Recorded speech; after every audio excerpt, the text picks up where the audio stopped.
jantung tiap hari Allah gerakkan jantung kita, pompa darah kita bisa memandang tiap hari, bisa mendengar tiap hari, makan tiap hari, sehingga begitu banyak nikmat Allah tersebut sampai kita merasa ini biasa saja, bukan nikmat Allah.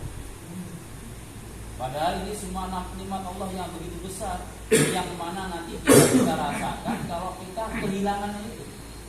Kalau kita sudah kehilangan, baru kita bisa merasakan nikmat Allah yang sangat besar.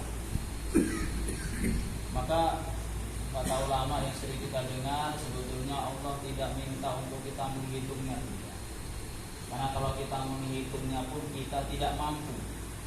Allah pula tidak minta untuk kita menggantinya juga tidak, karena kita tidak mampu mengganti nikmatnya Allah. Ibadah kita ini kalau dibanding nikmat Allah tidak ada apa-apanya. Tidak cukup ibadah, walaupun kita ibadah mulai lahir saya mati, ibadah tidak kerja dunia untuk membayar nikmat Allah, namanya nikmat mata, tak cukup. Maka Fir'aun Ta'ala, tetapi Allah minta kepada diri kita ini untuk bersyukur. La azidannakum, kalau kalian bersyukur atas nikmat-nikmatku, kata Allah, la azidannakum, tentu dan pasti Allah akan tambah lagi. Maka Fir'aun Ta'ala, syukur ini memang perkara yang besar,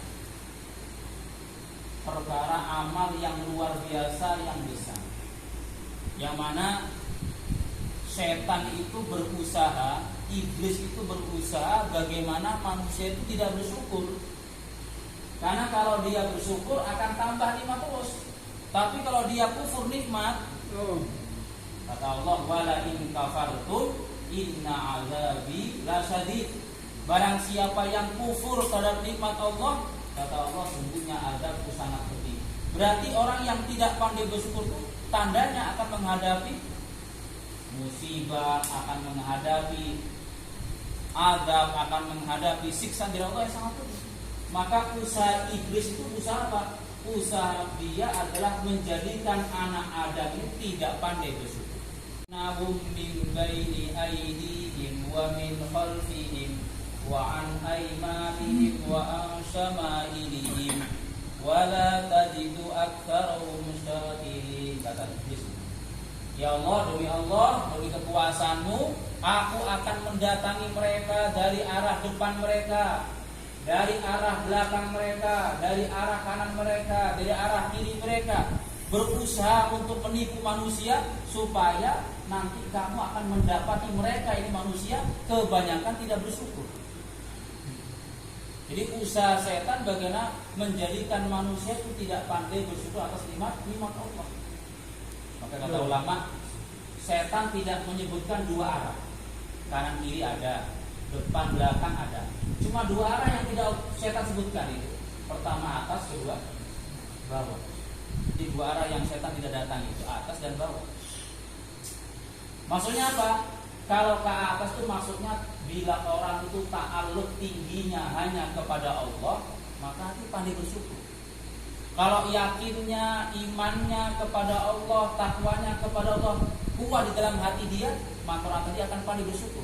Ini melihat orang-orang yang di bawah dia dalam segi nikmat dunia, dia pandang itu, dia pandang orang miskin, dia pandang orang rendah, maka dia akan mudah bersyukur. Tapi kalau di urusan dunia dia mandang orang di atasnya, tentu dia susah untuk bisa bersyukur. Maka dua arah ini, pertama ta'alluq yang benar kepada Allah, akan mudah syukur. Yang kedua, mandang di bawah, yang dipandang orang yang nikmat dunia di bawah kita, supaya apa? Supaya kita mudah bersyukur kepada Allah. Dan tidak ada satu perkara yang paling besar yang pantas untuk kita syukuri melebihi nikmat agama. Di agama ini merupakan nikmat Allah yang paling besar yang Allah berikan kepada hamba-hambanya. Alhamdulillah sekarang kita sudah Islam. Ini nikmat Allah yang sangat besar. Alhamdulillah bapak kita Islam. Alhamdulillah sekarang kita juga jadi Islam. Ini kita syukuri. Celakanya kita, kalau dulu bapak kita itu bukan Islam, kita lahir di dunia bukan Islam. Celakanya kita itu. Maka kata Nabi, setiap kullu mauludin yuladu ala fitrah, Setiap lahir bayi itu sebetulnya fitrah, yakni Islam yaitu illa abawahu yuhawi danani au yunasironi, kecuali kedua orang tuanya buat dia Yahudi atau Nasrani. Alhamdulillah Allah sekarang jadikan kita orang tua kita Islam, kita pun Islam, kita syukuri. Sehingga kalau di dalam hati kita ada Islam walaupun pernah syahadat sekali, asyhadu an la ilaha illallah wa asyhadu anna muhammadar rasul, satu kali kita yakini, walaupun kita tak buat amal apapun, nanti suatu ketika ke surga juga. Pasti ke surga. Walaupun kita nggak tahu berapa juta tahun kita nerakanya Allah, nggak tahu. Tetapi masih ada pastinya kita menuju surganya Allah. Di neraka itu sudah bertahun-tahun, berjuta-juta tahun. Ini ada dialog antara orang kafir, orang-orang muslim. Orang kafir berkata, untuk apa ma'agna ankum islamukum? Apa gunanya Islam kamu itu apa? Ternyata kamu yang Islam di neraka, kami kafir yang di neraka, gak ada guna Islam kamu itu. Maka Allah Subhanahu wa taala telah menyuruh para malaikatnya, angkat semua itu. Angkat semua orang dari neraka yang di dalam hatinya ada iman, sekecil darah yang kecil, angkat semuanya. Sehingga ketika itu orang Islam semuanya diangkat Allah menuju surganya Allah Subhanahu wa taala. Maka ketika itu orang kafir rubbama yawadul mujrimu law kanu muslimin. Mereka berharap dulu menjadi orang Islam. Kalau seandainya dulu kami Islam, alangkah baiknya kita ke surga juga akhir-akhirnya. Tetapi ya mereka sudah takdir Allah orang kafir. Maka kalau kita sekarang sudah punya Islam ini, kita syukuri. Kita syukuri alhamdulillah ala nikmatil iman wal Islam. Alhamdulillah. Islam kita ini kepada Allah. Maka kita pertama kita perjuangkan Islam itu. Kenapa perlu kita perjuangkan? Karena Islam itu, Bapak sekalian, Islam itu yang seperti Islam yang sekarang ini kan Islamnya Islam tanpa perjuangan. Islamnya hanya keturunan. Sehingga karena bapak kita Islam, kita pun Islam, akhirnya Islamnya kita itu tidak sungguh-sungguh. Kurang sungguh-sungguh. Kenapa? Kita Islam pemberian dari orang tua kita. Karena ini Islam pemberian, Islam keturunan, akhirnya kita anggap Islam itu tidak perkara yang begitu penting sangat. Kenapa? Kita hanya menerima itu agama. Kalau di dalam orang Indonesia itu namanya Islam KTP. Orang Indonesia mengatakan Islam KTP. Islam K itu keturunan, T-nya tanpa, P-nya pengorbanan. Jadi Islamnya hanya KTP. Status dalam kartu tanda penduduk dia Islam, tetapi amalannya jauh dari Islam. Itu apa sholat, nggak kenal apa itu puasa, nggak kenal apa itu Al-Quran, tak kenal. Padahal dia Islam. Ini namanya apa? Islam hanya dalam segi keturunan saja. Maka usaha kita itu dalam usaha di dunia ini bagaimana mengislamkan diri kita. Status kita sudah Islam, tapi bagaimana mengislamkan diri kita betul-betul menjadi orang Muslim. Maka Allah kata, ya ayyuhalladzina amanu, wahai orang-orang yang beriman, udkhulu fis-silmi kafah. Masuklah kalian kepada agama Allah kafah, total. Jadi kita disuruh masuk Islam kembali secara total, bukan setengah-setengah. Jadi Islam yang sempurna. Karena kalau tidak sempurna, khawatirnya tidak Allah terima, khawatirnya membahayakan. Jadi barang Bapak sekalian, barang itu kalau tidak semuanya masuk, itu membahayakan. Kalau tidak total semua masuk, membahayakan. Barang belum sempurna itu membahayakan. Kita masak nasi, tidak masak betul, setengah matang. Kita makan, perut kita sakit. Kita masuk kereta, tidak semuanya masuk. Kaki masuk, badan masuk, kepala di luar terus. Nanti bila ada serempetan mau kereta, kepala kita bisa hilang. Silmi kafah. Masuklah kamu kepada agama secara kafah, sempurna. Bagaimana mata kita ini mata yang Islam. Sekarang ini diri kita orang Muslim katanya. Tapi sudahkah mata kita Islam? Dipertanyakan. Kalau mata ini mata Islam, balik tunduk dengan perintah Allah, mata ini wa kullil mu'minina yaghudduna min absarihim wa yahfazuna furujahum. Kata Allah ini, orang beriman, katakanlah kalau beriman, tundukkanlah mata kamu, jagalah farji kamu. Jadi kalau mata kita di mata Islam, kita itu maksiat gak mau. Lihat wanita bukan mahram kita, tak mau. Lihat gadis cantik di warung, tak mau. Allah. Allah melarang kita. Kalau mata kita masih senang melihat wanita yang bukan mahram kita, berarti mata kita belum Islam. Kita Islam, kita orangnya Islam, tapi mata kita belum Islam. Apa? Dari bahasa Arab ini, aslama yuslimu islaman. Ini dalam bahasa Arab, Pak. Aslama yuslimu islaman. Artinya pasrah, tunduk, ikut, total siap diatur. Aslama yuslimu islaman. Maka kalau mata kita mata yang sudah Islam, tandanya apa? Mata kita tunduk dengan perintah-perintah Allah. Senengnya itu kebaikan.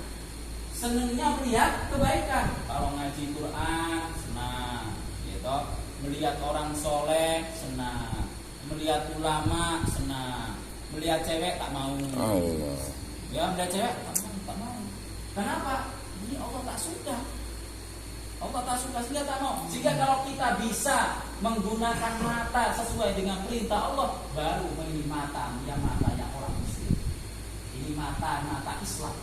Sehingga dengan mata tadi itu, mata Islam itu sudah cukup membawa kita menuju surganya Allah. Maka Nabi mengatakan, man kana yu'minu billahi wal yaumil akhir falyakul khairan aw liyasmut, kata Nabi. Barang siapa yang beriman kepada Allah dan hari akhir, orang beriman itu, kata Nabi, falyakul khairan, hendaknya ngomong yang baik saja. Ngomong yang baik. Itu baru orang beriman, menggunakan untuk perkara yang baik. Kalau nggak bisa ngomong baik, auliyasmut, atau diam saja. Kalau bisa ngomong yang baik, dakwah, ngaji Al-Quran, zikir kepada Allah, bicara keagungan Allah, bicara kampung akhirat, ini ngomong yang baik. Kalau tak bisa ini, nggak bisa ngomong ini semua, mendingan kita diam. Karena kalau bukan bicara baik, pasti kita akan bicara buruk. Kalau buruk, nanti dengan pembicaraan yang sama juga kita bisa menuju ke nerakanya Allah Subhanahu. Tangan yang islami, dengan tangan kita membantu orang lain, bukan menyakiti orang lain, bukan mengganggu orang lain. Kata Nabi, al muslimu man salimal muslimuna min lisanihi wa yadihi. Orang Islam itu siapa? Orang yang orang lain merasa selamat, merasa aman dari keburukan lidahnya dan keburukan tangannya. Maka kalau kita ingin tahu kita Islam tidak, tanya orang lain. Tanya tetangga kita, bagaimana itu Pak Andri, bagus ya? Oh bagus, Islam. Kalau tetangga mengatakan bagaimana Pak Andri, tangannya itu jahil, ngomongnya pedas, kita belum Islam. Tapi kalau orang lain mengatakan dia itu sudah baik, tangannya baik, orang lain merasa aman dengan keburukan tangan dari lidah kita, berarti kita memang orang-orang yang Islam. Dengan pikir kita bisa menuju surga. Dulu ada orang di Bani Israil itu, waktu itu Bani Israil dalam keadaan paceklik, kelaparan di mana-mana, banyak orang mati di mana-mana, kelaparan. Maka ada orang soleh melihat padang pasir, lihat padang pasir. Langsung otaknya berpikir, hatinya risau, ya Allah, demi Allah, seandainya ini pasir menjadi gandum, ya Allah, aku infakkan semua untuk Bani Israil, mereka bilang kelaparan. Allah. Maka datang malaikat kasih hilang, dengan niatmu engkau telah diwajibkan menuju surga ya Allah. Cuma pikir aja ini nggak sedekah betulan, cuma mikir aja, mikir begitu aja, sudah Allah kasih kepastian menuju surga ya Allah. Dengan mata bisa ke surga, dengan tangan bisa ke surga, dengan kaki bisa ke surga. Nabi mengatakan barang siapa yang hari Jumat pagi-pagi mandi dengan sebersih mungkin, Jumat mandi sebersih mungkin, bukan mandi bebek, bukan mandi cepat, mandi bersih sebersih mungkin, pakai baju yang terbaik yang dia miliki, kemudian pakai minyak wangi yang dia miliki, kemudian berjalan kaki, masyian, bukan rokiban, masyian jalan kaki, nggak pakai motor, nggak pakai kereta, nggak pakai kuda, nggak pakai onta, masyian jalan kaki. Kemudian merapat ke depan, mendengar sungguh-sungguh khotib berbicara. Kata Nabi, setiap satu langkah yang dia langkahkan, Allah kasih pahala yang lebih utama daripada setahun beribadah, setahun berpuasa. Allah. Satu lagi kita perjuangkan. Nanti kalau udah agama ini kita perjuangkan, nanti di dalam hati kita timbul namanya itu rasa pentingnya itu agama. Kenapa sekarang kita anggap agama tidak penting? Karena kita nggak korban. Karena kita nggak korban, akhirnya kita merasa agama tidak penting. Tapi kalau kita korban, nanti akan muncul perasaan ini agama adalah agamaku. Seperti sekarang ini, dulu kita masih bujang, tidak punya istri. Kita tidak punya istri, kita nggak ada tanggung jawab. Akhirnya kita sebagai bujang, hidupnya Senang kita mau di mana-mana nggak kerja tak apa, karena kita merasa tak punya siapa. Sungguh-sungguh berjuang. Huwa istabakum, huwa Allah istabakum, telah memilih kita semua. Jadi Allah pilih ini. Pilih apa? Memilih kita untuk apa? Memperjuangkan agama ini. Jadi agama ini hadiah dari Allah untuk diri kita, dan Allah telah memilih kita untuk apa? Memperjuangkan agama Allah. Kalau kita memperjuangkan agama Allah, korban untuk agama Allah, sementara tinggalkan anak istri kita, sementara tinggalkan rumah kita, sementara tinggalkan pekerjaan kita untuk Allah ini, nanti Allah SWT akan masukkan ke dalam hati kita pentingnya itu agama. Seperti para sahabat tinggalkan anak istri mereka untuk perjuangan agama, sehingga di hati sahabat agama itu di perkara yang paling penting. Karena mereka anggap perkara yang paling penting, maka kapan saja mereka dicari, kapan saja mereka diminta untuk berangkat, maka mereka berangkat. Ada seorang sahabat masih pengantin baru, belum mandi lagi, belum sempat mandi. Dari masjid ada pengumuman, ya khairallahi irkabi, wahai Rasulullah, berangkat. Langsung berangkat lupa mandi. Langsung berangkat lupa mandi. Sampai mati, Pak. Kalau kita di tasir bukan tasir mati, Pak. Allah. Saja. Benar ya mati, Allah. Masih pulang ke kampung lagi, masih ketemu istri lagi. Bahkan Pak mau dihitung-hitung maksudnya 3 bulan lagi. Allah. Hitung kita itu. Sahabat berangkat tak hitung-hitung. Berangkat maunya mati. Ya toh? Berangkat mati, tak hitung-hitung jumlah waktu. Langsung berangkat sampai beliau meninggal dunia. Maka Nabi mengatakan itu sahabat tadi dimandikan oleh para malaikat. Dimandikan oleh para malaikat. Maka ada sahabat yang ingin lihat, membuktikan betul rambutnya masih basah bekas mandi oleh para malaikat. Jadi yang mandikan bukan Pak Imam, yang mandikan bukan manusia, yang mandikan siapa? Kenapa? Tinggalkan itu untuk agama Allah. Ada seorang sahabat dari Habasah yang hitam, yang jelek, fisiknya jelek, ngelamar orang tak laku-laku. Ini termasuk cerita laki yang lama tak laku-laku. Lamar sana nggak terima, sana nggak terima, sana nggak terima, sampai ngadu ke Nabi, ya Rasulullah, aku lamar orang tak ada yang mau dengan saya, bagaimana ini? Maka Nabi suruh kamu datang ke rumah sana orang Ansor, dia punya gadis, kau lamar atas nama perintah. Lama atas perintahku. Maka dia berangkat dengan berat hati, tapi perintah Nabi, ya berangkat aja lah perintah Nabi. Dia sudah yakin akan ditolak, tapi perintah Nabi berangkat. Maka dia mengetuk pintu rumah tadi, assalamualaikum, waalaikumsalam, sapa duluan saya utusan Rasulullah datang ke sini tuh. Disambut, ada apa? Silakan. Rasulullah silakan masuk. Maka ditanya, ada apa? Rasul ada pesan apa kepada kami, keluarga kami kok sampai mengutus kau ke sini? Maka dia mengatakan, Nabi telah mengutus aku datang ke sini. Nabi menyuruh untuk melamar anakmu untuk aku. Maka orang tua ini yang awalnya ceria berubah raut mukanya, jadi bingung, jadi susah, jadi gelap, bingung. Yang melamar ini tidak bentuknya seperti donat gak jadi. Allah.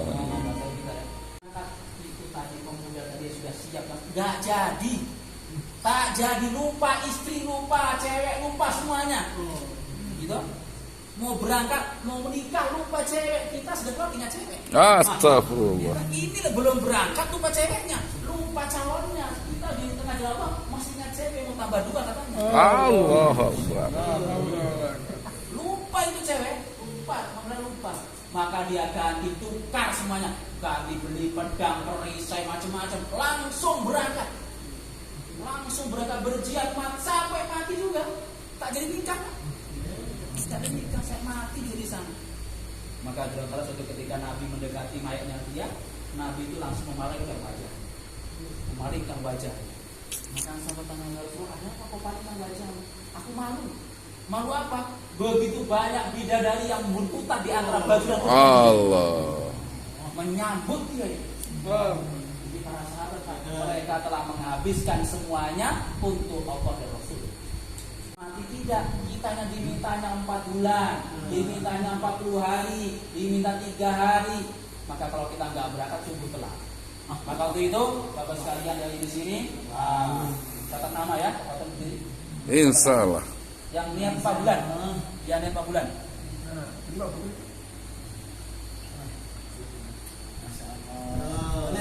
Catat nama yang niat